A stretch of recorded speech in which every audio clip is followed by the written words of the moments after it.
સુરતના અમરોલીમાં હત્યા થવા પામી છે। હત્યાની ઘટનાને લઈ અને સમગ્ર વિસ્તારમાં ઘેરા પ્રત્યાઘાત પડ્યા છે।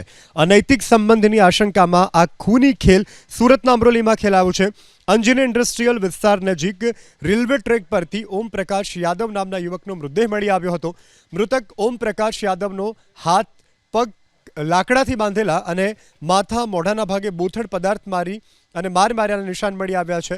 હત્યાનો ગુનો નોંધી પોલીસે તપાસ કરી। મૃતક અંજની ઇન્ડસ્ટ્રીઝ વિસ્તારમાં મજૂરી કામ કરતો હતો તેવી પણ જાણકારી પ્રાપ્ત થઈ રહી છે।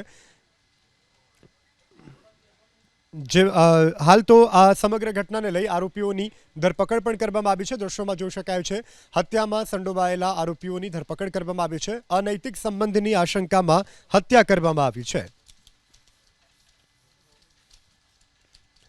તો 5 આરોપીની પોલીસ દ્વારા ધરપકડ કરવામાં આવી છે। જે રીતે જાણકારી પ્રાપ્ત થઈ રહી છે અનૈતિક સંબંધને લઈ અને હત્યા નિપજાવવામાં આવી છે।